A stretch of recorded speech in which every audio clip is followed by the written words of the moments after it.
Hey there, welcome to the Dentalligentsia Podcast. We are super excited to welcome Shawn Lamb from Advantage Technologies. How's it going, Shawn? Fantastic. How are you both? We're great, thanks. Great, yeah. We love to speak with people like you who are really firmly entrenched inside of the dental world, because this podcast's goal is to help our clients, our mutual clients, get a better understanding of what we do so that they can make better business decisions for their practices. So Yeah. I think to start, we probably want to talk to you really about what inspired you to specialize in IT and cybersecurity for dental practices. Great question. So I've been in the dental field for going on 20 years, and I used to be really proud of the number, and now it makes me feel a little ancient. But I just chalk it up to I figured out a few things. So my background is about 15 years in operations management, actually boots in the ground, running the practice, doing most aspects. So I think it gives me a pretty well-rounded approach to why the value of dental IT.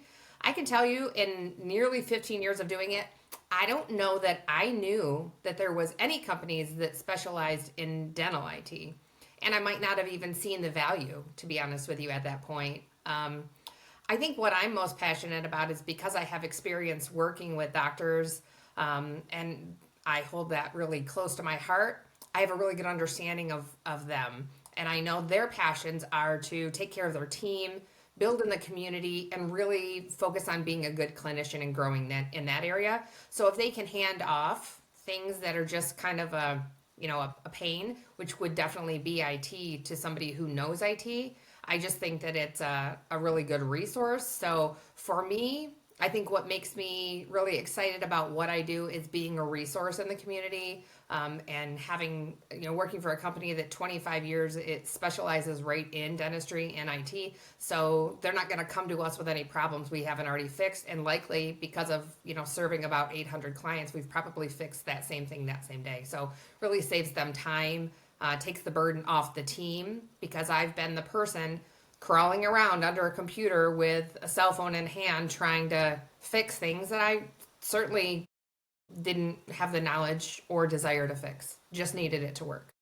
Advantage is an MSP, correct?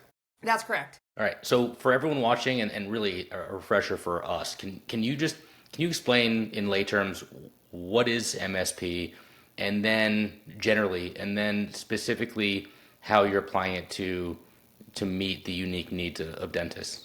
Yeah, that's a good question. I would say there's two forms of IT, and most people are headed towards MSP, which stands for Managed Service Provider. It means we're a partner in the office. We handle them from every aspect. We know their network very well because we've established it. We have teams dedicated to, for example, their backup. We have a team dedicated to checking their backup daily, multiple times a day, so they get quite familiar with what it looks like. I would say an MSP is a very proactive partner. The other option is something that we refer to as break fix. I would say, being in the industry a long time, and you don't hear this so much, but it is still something that you'll hear, is when I talk to offices that are newer and ask them, who's taking care of your computers now? It's, oh, well, the hygienist's husband or the neighbor kid because he set up his home computer, or we have somebody on speed dial when something breaks.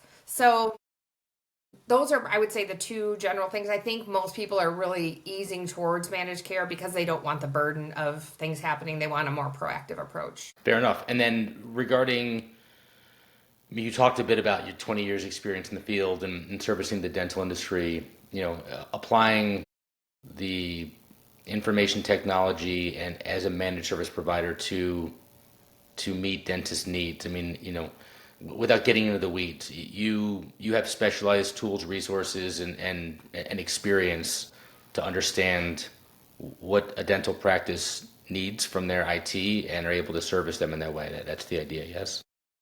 Yeah, absolutely. I would say, again, being dental specific, we're very on top of the trends, what's going on, and getting ahead of it before it's an issue. So I think what I like most about our company is we're 25 years young, And I think we'll always have that mentality of knowing what needs to be done, areas that we need to grow in, and focus on being ahead of the problems to prevent them before they even happen. So it's such a benefit versus being reactive. It really saves a lot of downtime, and downtime equals money, and most people don't want that. We know you're really busy here in Southeast Michigan and Michigan in general, but correct me if I'm wrong, but you work across the country and maybe even beyond. Yes, can you talk about the scope of your coverage and who you're able to service? Yeah, that's a great question. I would say we service everybody kind of between here to Florida down 75. Okay. About 8 or 9 states currently. And I think that's where we'll stay. I don't think we want to get much bigger. We're very pleased with what we're doing now and the scope that we have to reach. Yep, pretty much between here and Florida, straight down 75 in that area. Talk to us about a success story where you guys were able to make a significant difference for a dentist. Okay, so I think the one that comes to mind the most is a lead came in from one of my partners in the community, and she just called and said, I have an office and that they're just currently really frustrated. Their IT is not working. It's slowing down their team. It's putting the doctor behind, and they're just having frustrations with their current IT being responsive, getting the problem solved and having the problem last, because you can put a Band-Aid on it and maybe fix it for that day, but if you don't know how to fix it overall to really fix the problem, it's just going to pop up again.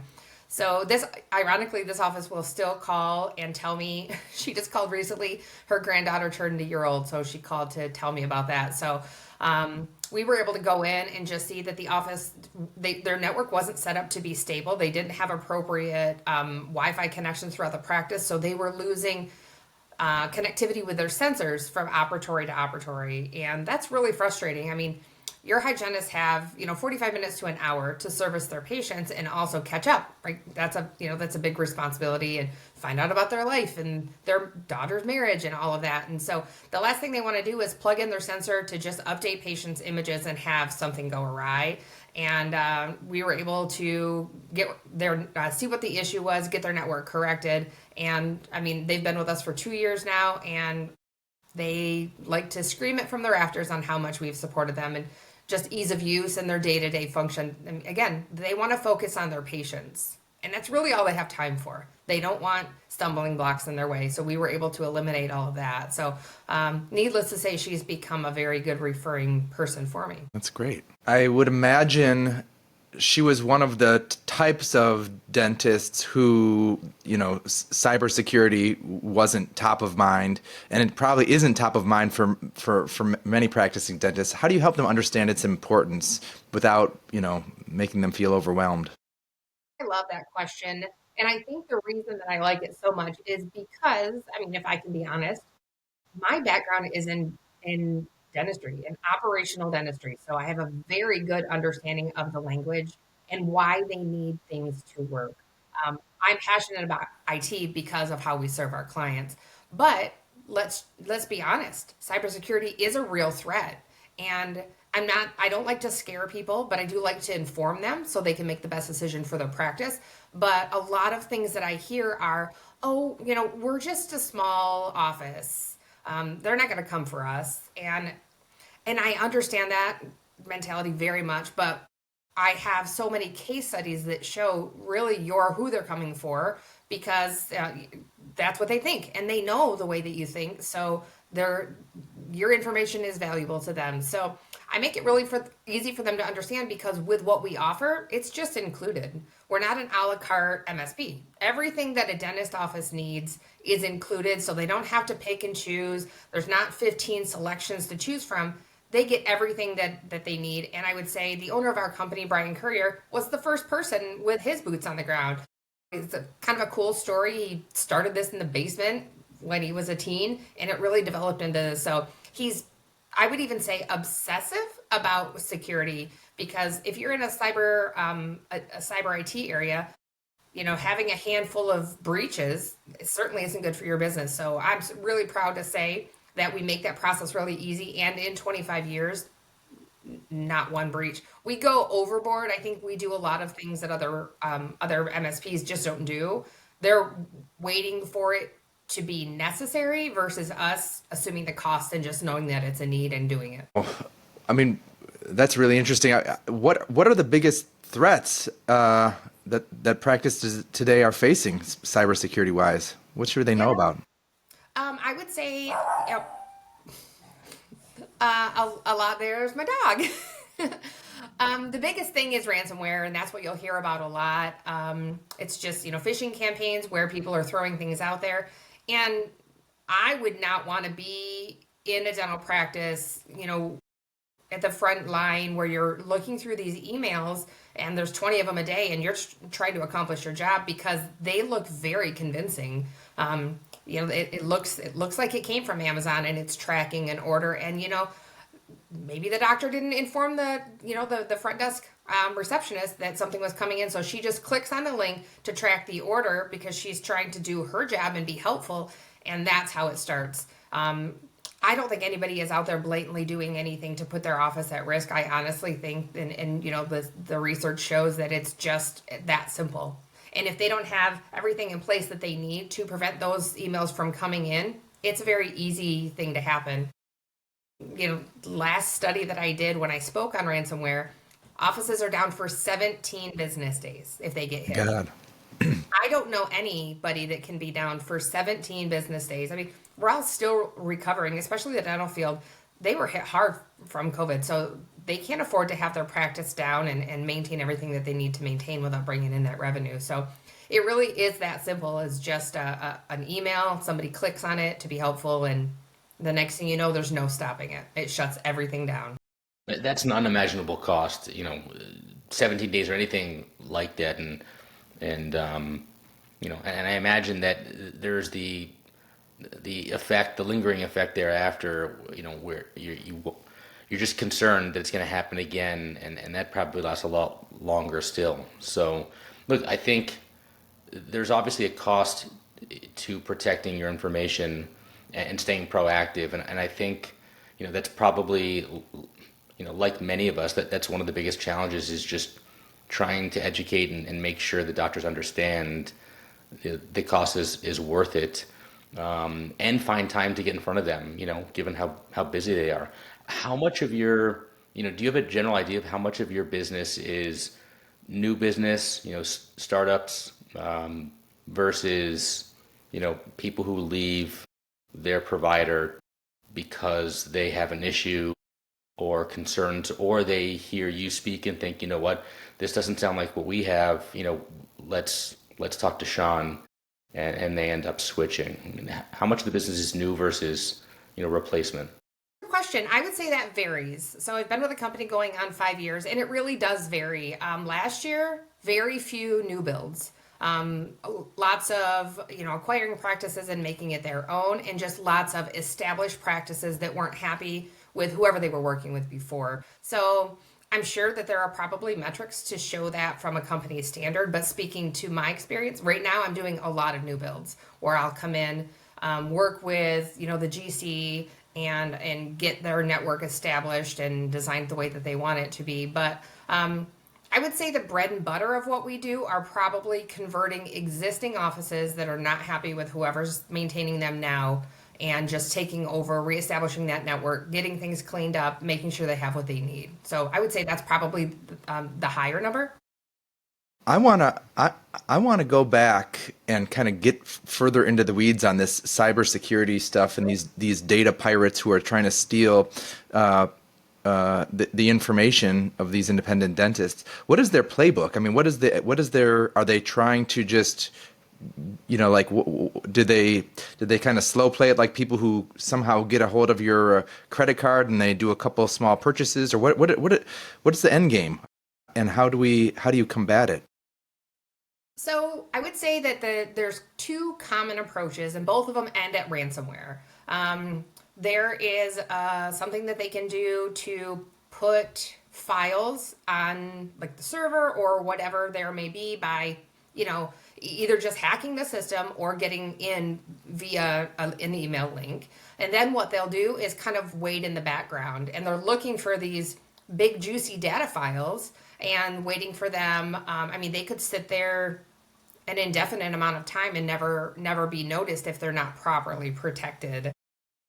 We have something that we call our advanced security platform, where we have kind of fake big files that look really interesting to somebody that would be in this industry. And we establish those for a reason, because the minute they are accessed, we know it. And, it's a little bit of a trap. So a little bit of a cat and mouse game, which is interesting. That's what I mentioned earlier. I didn't know how much you wanted me to get into the weeds, but that's something we established a couple of years ago because there was a need for it.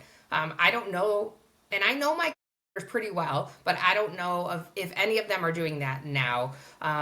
Just kind of a way to be more proactive and see.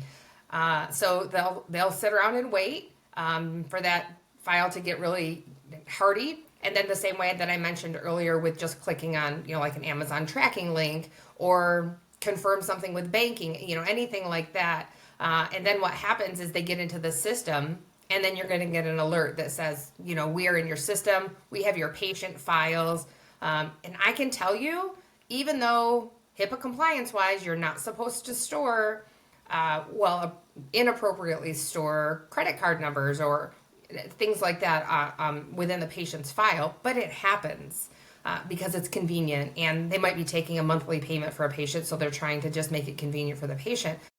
But to be able to go to the dental office, and you probably both know from your own personal experience, you have to provide quite a bit of information about yourself via your insurance, often your social security number, even your telephone number. People can get access to things you wouldn't realize.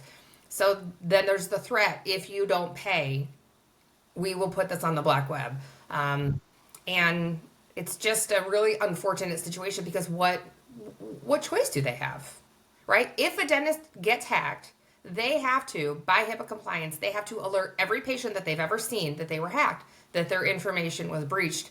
That's not good marketing material. So this reads like a. Sorry, I didn't mean to interrupt you. No, go ahead. Once they get hit multiple times. Because it's not like, these pirates, if you want to call them that, are, just going to go away. They're like, okay, this person's playing my game. And they'll pay, hundreds of thousands of dollars. And most of the time, they don't get their information back. It's still released to the dark web. There's no way to combat this unless you're incredibly proactive and locked down. Once they're in, they're in. And I've seen it destroy practices where they've had to close doors. And that's just, it breaks my heart, because I know how hard they work. Yeah, you can't afford to be that case study. That's just too much. Let that be a public service announcement. Don't rely on outdated IT infrastructure. Exactly. Even if you're complying with standards as far as information storage is concerned, is that even on its own, is that enough? At this time, I would say you need to do as much as you can. I don't know that there's a minimum spec as it comes to cybersecurity. I would say you need to, if you're going to go this alone, you need to be fully educated. And just like dentistry, it's evolving. So how much time can you invest in knowing what's happening? That's our business. We have people, that's what they do, is they're involved on the front lines of knowing what's happening everywhere in the dental community, so we can figure out safeguards to get ahead of it. You can't be reactive when it comes to cybersecurity if you want to maintain your business. And not anymore. It's a real thing. And my heart goes out to people that have experienced it. But a lot of offices feel like, it won't happen to them. And you can't put your head in the sand about it anymore. Are there some basic ways, like even, obviously certain people within the practice need to have access, and just using password managers, or how are there simple kind of systems that should be implemented within an office, just on general terms, so that they can protect some of that data that you can recommend? I'd say that's a hard one, because it's really challenging to stop this stuff from coming in if you don't have the right network infrastructure in place. Most offices you're supposed to have a physical firewall according to HIPAA. I can tell you, when I go into offices that are looking to come aboard, 50% of them do not. And they don't even know. They don't know that they're supposed to have that. As much as they may have a HIPAA officer in the office, this person is also the dental assistant who is doing 5 other jobs, and those are full-time jobs. And I can tell you, dentistry as a whole is just shorthanded.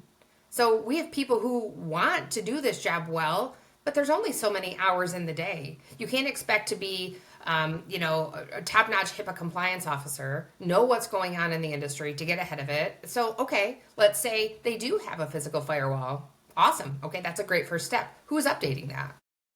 Who's checking the patches that need to come through? There's just so many steps.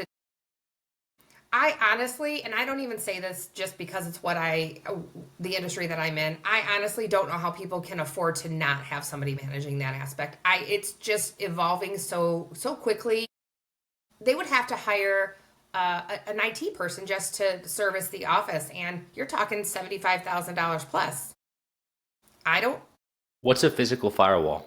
A physical firewall is a piece of equipment. I always think about it like Mr. Clean. Are you guys old enough to remember him? Yeah. For whatever reason, that's who I pictured. He's like standing there, guard, and like making sure what is not supposed to come in isn't coming in. A piece of equipment. It's hardware. That's correct. Yep, it's a piece of equipment. And maybe this question will come up later, and I don't want to be repetitive, but when a client does come on board with us, we supply the appropriate network infrastructure. So they may have piecemeals in place from whatever vendors they're working with.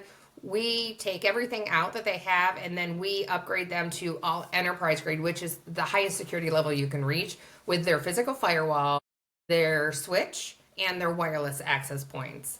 So that's something all of our clients are given. There's no charge for it besides the installation. It's always handled, warranted, and updated by us.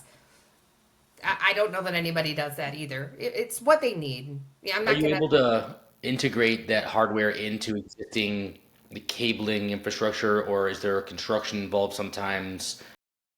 How does that work from a disruption standpoint, or coordinating with open hours? That's a good question. So a lot of the times, if we're talking an established office and they're going to onboard with us, we work in dentistry. We know we need to blend into the background.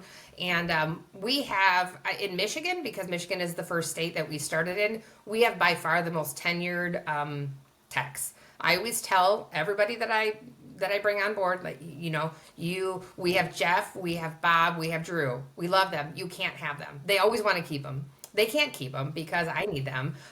So I would say we do a really good job working around what we're working around. Now, sometimes when the server's involved or something like that, there's just going to be downtime, and we try to schedule that appropriately. We have a whole team of amazing, we call them super nerds, and they're okay with that title, by the way. And I'm glad that we have them. Once the order is approved through me, it goes to that department, and then they deeply analyze the project as a whole to see where we need the amount of time, technicians, the downtime, and then that's scheduled with the office. So we do our best to eliminate as much downtime as possible and to work within that parameter. I got another data breach ransomware question. Sorry to keep going backwards. Throw it at me. But I imagine that you have a practice manager or a hygienist or somebody. I think the whole team needs to be aware that if they suspect that they did something, even if they're embarrassed or whatever, it's like the stakes are really too high. You got to have a game plan of what to do. I mean, really the game plan should be hire somebody like you in advance. But if you're in that situation, what are the first steps that you would take? That's a good question. Something else that we do is training for the team, so they know. Because it's really easy to say, just don't do this, right? Okay, Sure. There you go. Just don't. I mean, I have 3 kids, and that doesn't work. So I think I still have to tell my 14-year-old, don't put that in your mouth. So it's the same with team members. I think most people have really great intentions. And like I said, I think that dental people are the most resourceful and helpful in the world. We do provide cybersecurity training for the team as a whole, so they have an understanding of how that impacts the office from that aspect. And we can even, shut down. There's a lot of offices that say, all right, if you could help us shut down certain things. So shut down Facebook, shut down Instagram so that we don't have access to that. A, it's not a temptation. And B, that's where some things are coming from. So we can customize each plan for the office if that's something that they want to eliminate risk. All right, I'm going to try to contribute here on the scary stuff. So everything we've talked about here have been external threats, right, to a practice. When it comes to internal threats, is that, and we interviewed someone who works in, protects against things like that, fraud and so forth, theft. Are these two completely separate things, or are they related somehow? A dental fraud, which it's just so rampant. I don't understand it. But no, two completely things. What you need there is you need to make sure that you have a dental specific financial planner and attorney who is looking at everything that's happening. Those are systems, internal systems versus... Absolutely. That's where some SOPs, standard operating procedures, come in place, and you bring in people who have your back. Remember, it's so funny. I was 19 years old when I took my first office management position, and I thought I was so fancy. Now I realize nobody else wanted it. This doctor was awesome, but he was a little difficult. On the second week of me starting, his wife came in because he had fired her for the 15th time. God love him. I don't think husbands and wives, can figure it out sometimes. Was that the job that you took? Was his wife's job? That was... Yeah. Got it. She was running the office, Yep. and he fired her. So that's cool. But anyway, second week of the job, she came in, gave me all of their credit cards, personal check, everything, personal checkbook, all of his information.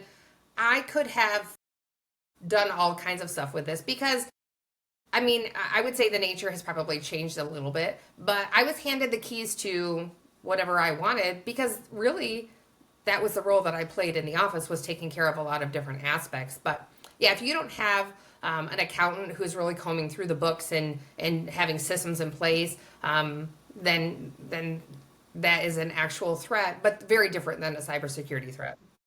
It's a good question though, because that happens often. With regards to the training that you provide, how time consuming is that, or what types of programs are in place? Is that included with just working with you guys, or as far as teaching your staff best practices? Sure.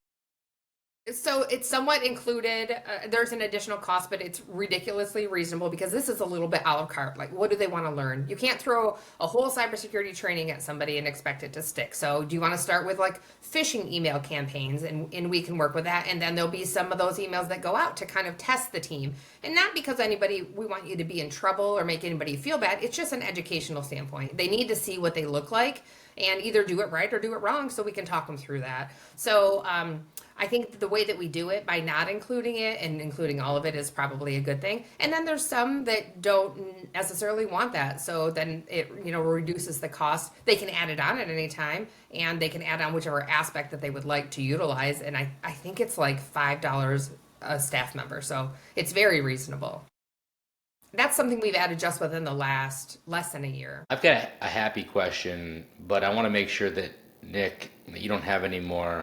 I'm good. I'm not going. You have any more cybersecurity questions, Nick? And something might come up later. I just want to make sure I wasn't jumping. That's true. That's true. All right. You know how I roll. Yeah. We'll figure it out.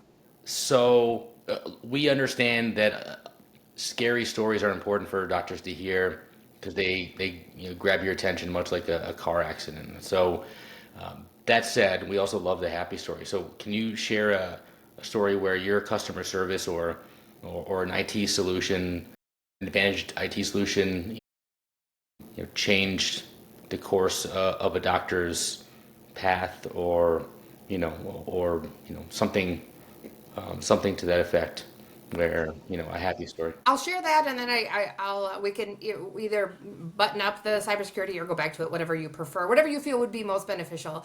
But so a lot of the times, especially right now. So right now is what we call an upgrade year. Windows 10, the operating system that a lot of people are still on, goes what we call end of life in October. And what that means is that Microsoft will no longer be supporting it from a security aspect, making it non-HIPAA compliant. So all offices need to be on Windows 11 Pro by October. And if their current IT person isn't already talking to them about this plan, they need to fire them immediately, because I've been talking about it for a year. It's a big thing. What needs to happen is I have to go into offices, all of my existing offices, and I have a little over 200 in Michigan, talk to them about their existing, everything that they're utilizing software-wise. So their practice management, their imaging, this affects their PAN, their CBCT, sensors, cameras. It affects every aspect of the office, and make sure, A, that they're up to date on, the most recent version, because again, that's a HIPAA compliant no. If you're not running the most recent version, older versions are just not supported. So, and I can tell you 75% of the time, they don't know that and they're not doing it. So I'm going to cross-reference all of that. And then oftentimes there's equipment that's needed, new computers, new server, whatever it may be.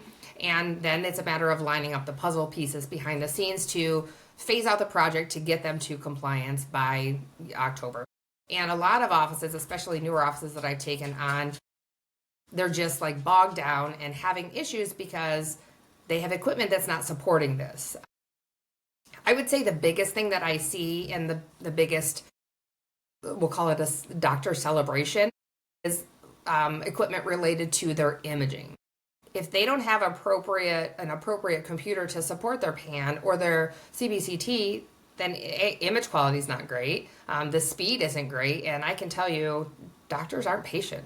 They don't want to stand there and wait for dial-up speed. They're already probably behind or have people waiting on them. So I would think that solving that issue with just having the knowledge of what they need in place and why they need to have it in place really overcomes a lot of obstacles. And then to button that up, from a cybersecurity aspect, kind of like I think you called it a happy thing. Every single month, because it never fails, and I don't blame them. It never fails. I get in the door, we overcome the issues. A year later, because I reach out to all of my clients every year to talk about where they're at, what they might be changing, anything in that world. They're saying, okay, well, now that things are good, I don't know if I need you anymore. Fair, right? Because our motto is hassle-free IT. They come in, flip the lights on Monday, and they don't have issues. That's because we're fixing them. We're the first line of defense. So let me send you a report that we invested in a couple years ago called Huntress. It's a report that goes out to our doctors every single month that shows them. And I mean, it's not a scary report, but it's knowledge, and knowledge and information is power. It shows them everything that we've done to prevent. And, it just kind of falls into the background. I think they get excited about it at first and they forget to look at it. So I pull up their Huntress report and I say, okay, doc, this is what we're doing for you. Like, this is where, can you maintain this? Are you ready to take on this role? And the answer that I normally get is heck to the nah. They have no interest in that. Yeah. But it's good for them to see. So we send that out to all of our clients monthly. Yeah, we can really really relate, because in our opinion, an educated client is the best type of client. And really, when they're working with us in a project, I mean, a lot of times they're an early or mid-career dentist who has a lot of student debt, and they're about to buy a building or buy a practice or start a new lease that has an expensive build out. And so they really need to get that data so that they can make the most informed decision and make the right decision for them. And they need somebody like you on their team so they can understand really what are the risks, I work with a lot of people that service clients from your aspect, and a lot of the times, I always say, I'm surprised at how many people don't take me up on this, because there's no charge for me to come in and do IT analysis. And it's only information. Whether they decide to work with me or not, I have zero problems pointing out their existing red flags and even giving them some tips on how to fix it. Oftentimes, they may not be in a financial situation to start, but I can tell you most of the time, about a year later or when they start running, that's when they call me in. But I want them to know, okay, you're considering, taking over this existing practice. Do you know what you're getting? Do you know what the IT is? Is it appropriate? Does it need to be updated? Are you looking at an extra $40,000 in equipment is that negotiating powers for you. So I will tell both of you, please take me up on that. That's huge. Because Absolutely. oftentimes I'm brought in after the fact, and then they're mad at me because everything costs so much, because then they've already spent a lot of money. I can't do anything after the fact because now you have what you have. But just because the other office chose to not be compliant, let me tell you why you need to be and how to get you there. So I'm going to go back for a second. Not too far back, how often does this end of life incidents occur? if Microsoft informed me of those things, first of all, I would do a happy dance, and I have a pretty good happy dance. This Second is every couple of years? I would Or say, less? rule of thumb, about every 4 to 5 years. Okay. Yeah, which actually lines up perfectly. I'm glad that you asked that, Remy. It lines up perfectly with the life cycle of a healthcare computer. It's about 5 years, Fair which enough. also lines up with our warranty, which is 5 years. So, we think. We like to make things easy for doctors. So about every 5 years on the operating system. And they usually give you a good amount of notice. So, you usually get a year. But how many IT providers I think a lot of them are just assuming that, the office knows they need to do this. Mm-hmm. No. I would say 50% of my offices have a general idea, but they don't know what it means because that's not what they, researched. They're not following that. And for anybody who's interested, and I hope everybody is, you'll do a complimentary audit. Is that what you're describing? You'll go in and Absolutely. let them. Okay. Yep. And there's never been a time that I've done that I haven't uncovered red flags and information that was valuable. I don't think I've ever done an audit in my 4.5 years where I said, you're perfect. You don't need me. So, what are some of the common IT mistakes you see in dental offices, and how can they avoid them? And I ask that knowing that if they are already working with you, you're addressing those things proactively, and it's not something that they need to necessarily keep on the radar. Given there's a lot of people out there who aren't working with somebody who's protecting their interests the way they should, what are some of the things that they should be looking out for, and how can they protect themselves? What comes to mind is probably what type of equipment they actually need to support their office. Do they need, what type of computers? Because I think that they think they could just go, and I won't name any store, but they can just go somewhere, pick up a computer and plug it in. That's 100% not the case in a dental office. Now, your home computer, do whatever you want. A dental office, it's like I said, it's a piece of the puzzle. So are they utilizing EagleSoft, Open Dental, Curve, Dentrix Ascend? What type of imaging do they have? Each one of those programs comes with a specific hardware requirement. Okay, and then you have to take a look at all of that and then weigh that out with what you're getting. So I would say a lot of the times it's an equipment issue, and really, it's not like I walk into an office and because I mentioned that healthcare is about a 5-year span on when their equipment needs to be replaced. I walk in at 5.5 years and everything's smoking. No, it's not smoking. There's no smoking server. It's not burning. But what they are experiencing is I will ask, tell me about your workflow. And the hygienist says, okay, well, I work in operatory 1, so every morning I come in, I power on my computer, I go hang up schedules on all the operatories, I make coffee. Excuse me. God bless you. Thank you. I, go change into my scrubs. I'm pouring my second cup of coffee. Then I go into my operatory. I have to do the hokey pokey and turn myself around, and my computer, it's finally powered up after 12 minutes. And to them, they don't know that that's not normal. They are amazing at small talk when it comes to things like that when they have a patient in the chair. So they don't know that that's not a normal everyday occurrence. And I mean, if you Should that be concerning for anyone that? watching? Should that be concerning if it takes 12 minutes for your? Oh my gosh! Yes. I would be annoyed, but I don't know that I would necessarily think know I that would something was wrong. So chuck my computer out the window if I had to deal with that every day. I mean, no way. I can't. I think Remy has to do that with his phone every day. I mean, it's I can relate to that. No, that's not normal. They should be able to come in, turn on the computer, and it's going to power up or what, and then they're off to the races. I mean, nobody needs to experience those types of situations. taking notes. One thing that we actually haven't hit on, because I would want you to talk about what the difference for an independent dentist to work with a specialist IT provider like yourself versus a more generalist IT provider. How do you understand their needs better, or how can you help them better? Say, well, I mean, obviously being a specialist in just the healthcare and dental industry, that's what we know, right? It's our everyday, it's our focus. All of our clients are on the same platform, experiencing the same thing. So it's just a matter of knowing how to fix the issues out there, right? These are the handful of issues people experience. And when you have a lot of experience fixing it, it just makes you more equipped to handle them. I would say where it hits the doctors is in the pocketbook, right? If you're going to send somebody into the office to fix an issue, do you want to pay them to learn how to fix it while they're YouTube educating themselves on their phone?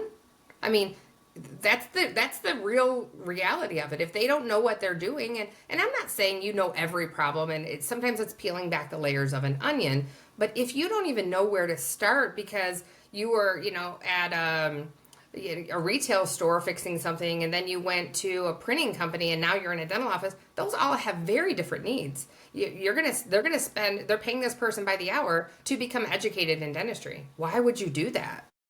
I mean, it just, to me, it makes no sense at all. So I would say financially is the biggest benefit of having somebody who already knows. And like I said, we've probably fixed that solution just recently. And you know the lingo, and you know the practice management software and all that stuff too.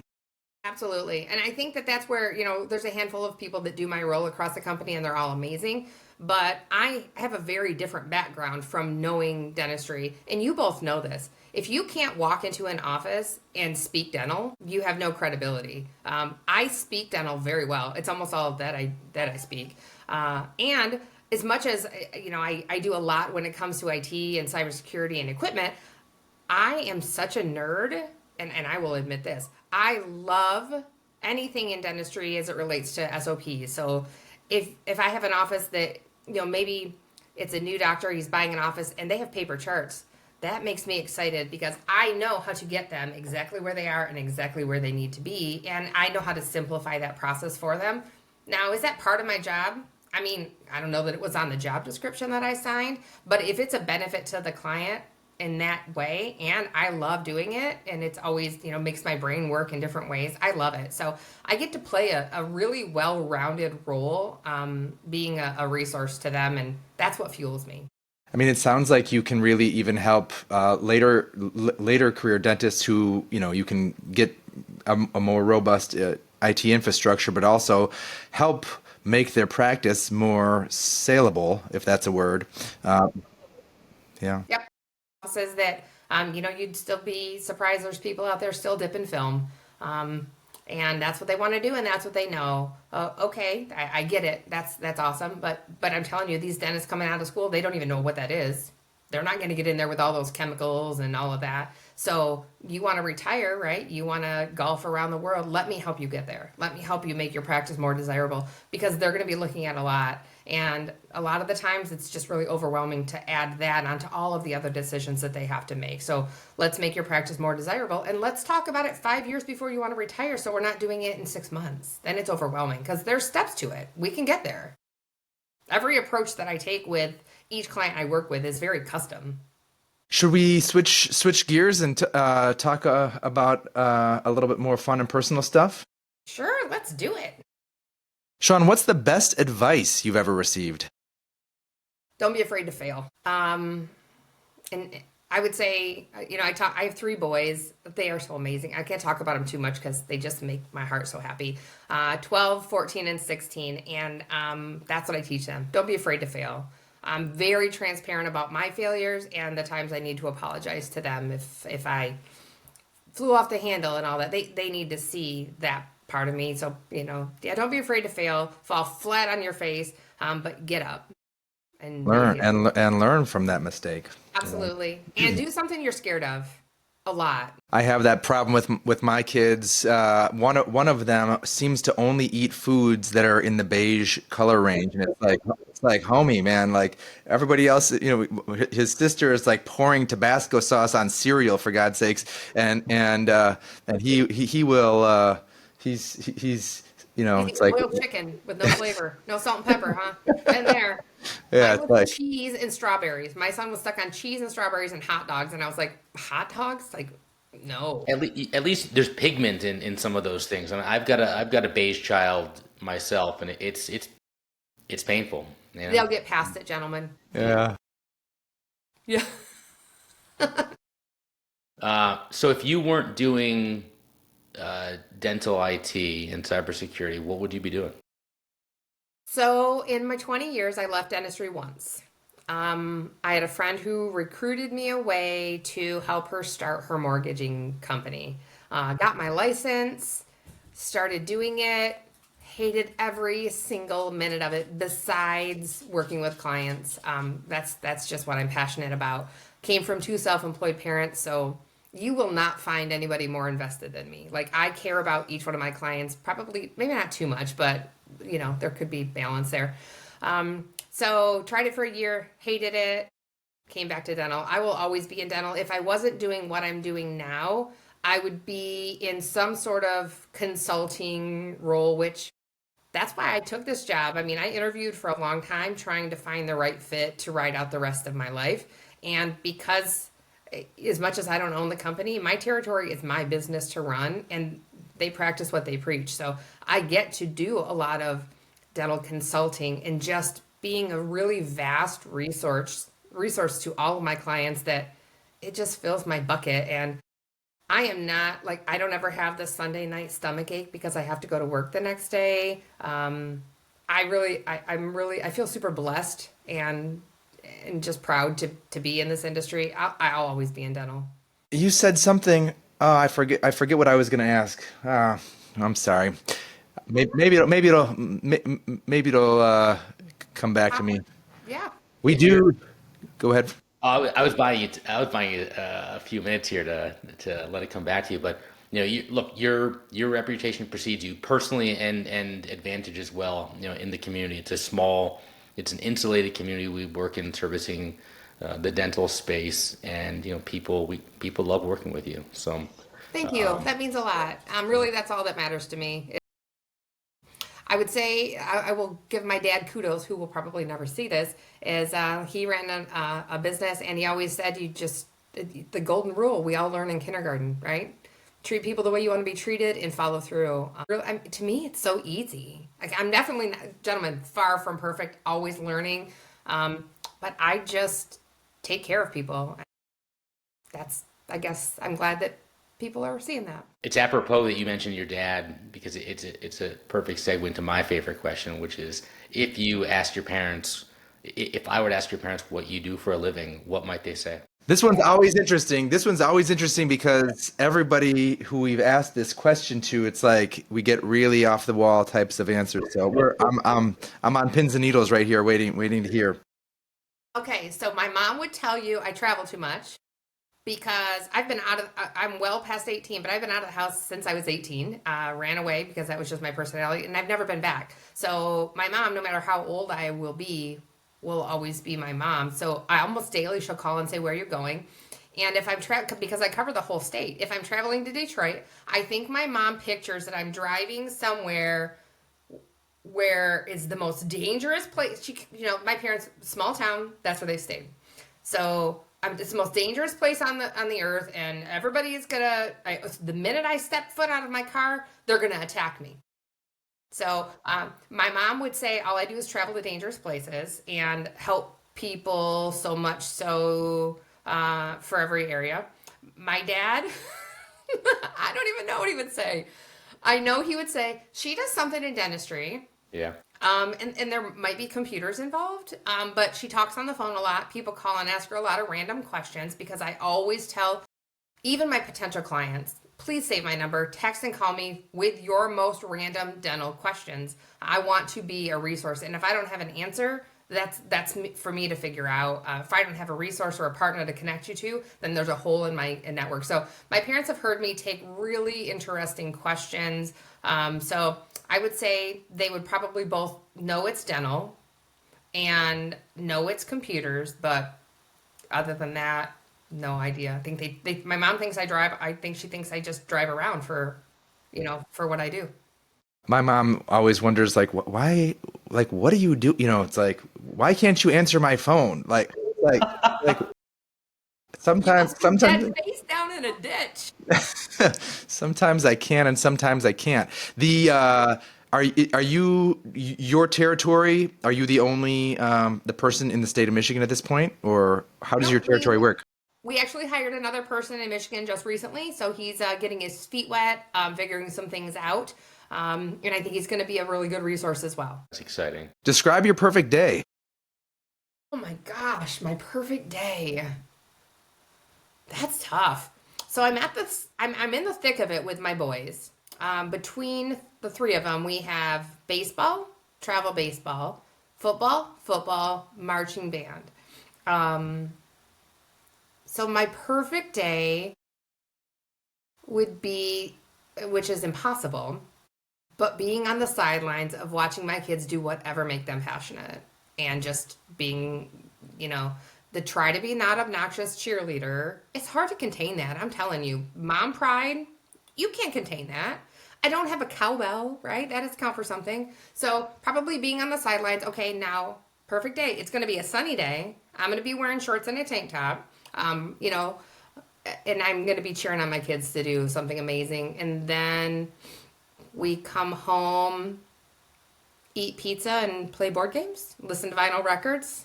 That's my perfect day. You're a sweet mom and a good parent, and I'm gonna have to reevaluate my priorities after your response. Because Stop I it. thought we were going a different direction. I thought you were talking about the schedule, and then your perfect day would be nothing on it, just a Okay. clear Well, let's schedule with now. nothing Okay, to do. equally a perfect day. Like Okay. let's set appropriate expectations. I am at that stage of my life. I love my boys, and I am like 1,000% all in mom.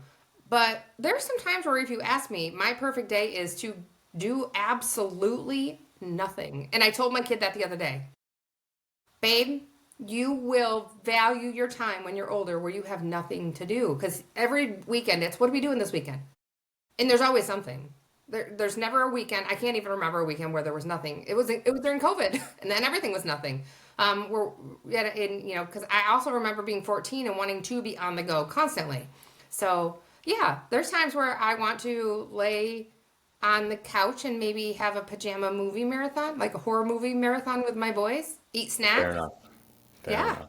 Yeah. It's a lot of fun. If you could give your younger self one piece of advice, what would it be? It doesn't have to be career advice, just one piece of advice. Stop overthinking everything. Take it a step at a time because no matter how much you overthink it, you can't control it.